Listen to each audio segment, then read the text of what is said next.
allowed in my pub. Get out of my pub. Go on. Calm yourself down. Get out of my pub. Calm down. Sorry, can you keep out of the way? Thank you.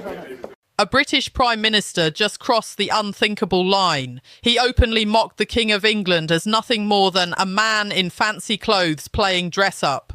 And what happened in the hours that followed could destroy his career forever. This story doesn't begin in Westminster or even inside Downing Street. It starts 3 days ago behind the guarded gates of Windsor Castle. King Charles III made a move no monarch has dared in over 300 years. He invited Nigel Farage and senior figures from Reform UK into his private study for a full 2-hour meeting. Not a handshake, not a polite photo call, a closed-door strategy session about the future of Britain itself. If you think that sounds unbelievable, hit that subscribe button right now, because the deeper we go, the more shocking it gets. At the centre of it all was a single document.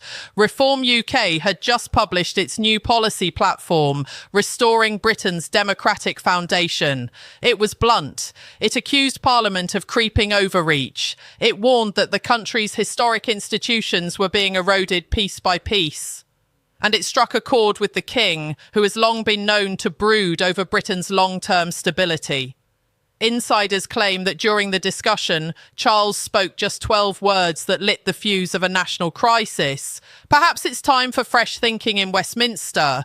The current path seems unsustainable. 12 words. But those 12 words now threaten to topple a sitting Prime Minister, shatter the Labour Party, and plunge Britain into the deepest constitutional storm since the abdication of 1936. Of course, none of this was supposed to reach the public. Royal protocol is crystal clear. The Crown must stay above politics at all costs. Any conversation that even hints at partisanship is meant to remain sealed away, never written down, never repeated. But within 48 hours, the secret was out. The Times broke the story first. Then BBC, Sky News, The Guardian and the Daily Mail ran with it. What was meant to remain locked inside Windsor Castle now sat on every front page across the country. And here's the twist nobody expected. Reform UK didn't leak it. They had every reason to keep the King's words hidden.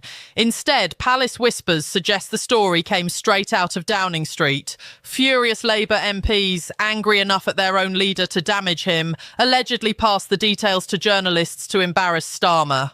If that was the plan, it worked beyond their wildest imagination, but not in the way they intended. Because when Prime Minister Keir Starmer found out about the leak, he didn't respond with caution. He exploded. The leak landed on the Prime Minister's desk like a bombshell. Witnesses inside Downing Street say Keir Starmer called an emergency cabinet meeting within hours.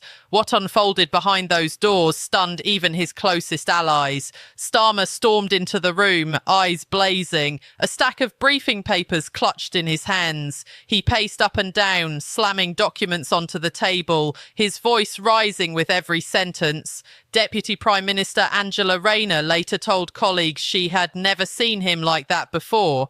It was as if he'd lost control completely. Then came the moment that may haunt his career forever. Multiple cabinet members confirmed that Starmer slammed his fist onto the table and shouted, "If Charles wants to dabble in politics, I'll show him what politics really looks like. The monarchy serves Parliament, not the other way around. He's forgotten his place." The room froze. Ministers looked at each other in disbelief. But Starmer wasn't finished. According to Education Secretary Bridget Phillipson, he carried on. 300 years of constitutional tradition. That's just old men in robes playing dress-up. This is 2025, not 1725. If the King wants a fight, he's got one. Silence. No Prime Minister in living memory, not even in the heat of the fiercest political battles, had ever spoken with such contempt for the Crown. In Britain, the monarchy is sacred. To attack it so directly is political suicide. Within hours, his words leaked. Civil servants texted friends in the press gallery. Ministers whispered to journalists. By evening, the entire country knew what Starmer had said. And then the internet caught fire. On TikTok, Instagram and X, fury spread like wildfire. In just 6 hours, #1 trending hashtag worldwide. Pro-monarchy accounts accuse Starmer of betraying his duty. Old clips of his speeches resurfaced, plastered with captions like, "This is what happens when Republicans get power." Memes exploded across every feed. Starmer dressed as Oliver Cromwell, Starmer beneath a guillotine, Starmer ripping up the Union Jack. The internet turned him into the villain of the week, and it was merciless. But here's what made it worse. It wasn't just Conservatives piling on. Older traditional Labour voters felt betrayed. A 68-year-old retired teacher from Liverpool, Margaret Thompson, uploaded a short video that went viral overnight. Looking straight into the camera, she said, "I supported Labour through Thatcher. I supported Labour through Blair, but attacking our king, that's not the Labour Party I know. That's not Britain." Her clip racked up 2.3 million views in 24 hours. Comment sections filled with disillusioned Labour supporters echoing her words. And then came the numbers. A YouGov emergency poll taken just 18 hours after the story broke revealed the scale of the disaster. 73% of Britons believed Starmer had gone too far. Labour's approval rating collapsed, crashing from 42% to 28% in a single day. In traditional Labour strongholds like Liverpool, Manchester and Newcastle, confidence in Starmer's judgment plunged by double digits. Nearly half of Labour's own voters said they were reconsidering their support. This wasn't just a bad headline. This was collapse on a historic scale, the kind of implosion that ends governments and rewrites political history. And through it all, King Charles said nothing. Not a word. Not even a hint of response. Constitutional scholars immediately called it the most brilliant move of his reign.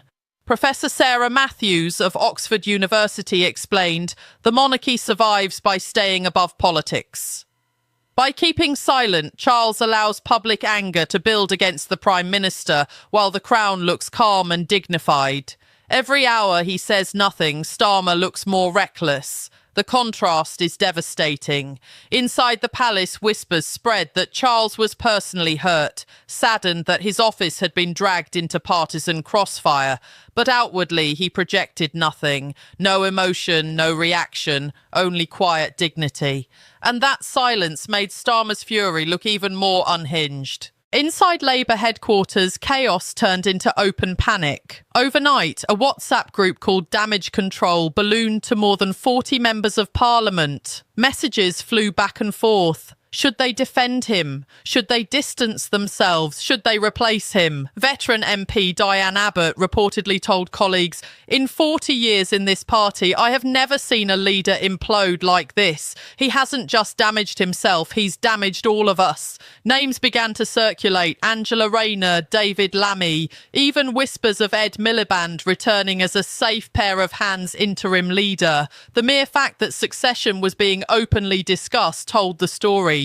Starmer's position was collapsing by the hour. The cracks widened at the top. Transport Secretary Louise Hay was seen leaving Downing Street in tears after what sources described as a ferocious shouting match with the Prime Minister. She reportedly told aides she could no longer defend this chaos.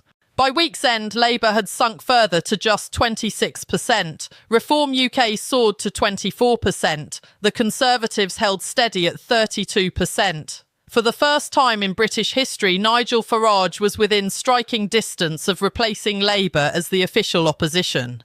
Inside the parliamentary party, despair turned into outright rebellion. Backbench MPs held late-night calls, whispering about no confidence letters. Veteran figures admitted privately that Starmer was finished. Leaks poured into the press. Diane Abbott was quoted telling colleagues, "He hasn't just wrecked himself. He's wrecked every Labour candidate in the country. He's taken a wrecking ball to our credibility." The WhatsApp group meant for Damage Control mutated into a coup planning hub. Names of successors flew around: Angela Rayner, Rachel Reeves, Yvette Cooper as a possible unity figure. The conversation shifted. It was no longer if Starmer would go, but when. So where does Britain go from here? The political order has been shaken to its core.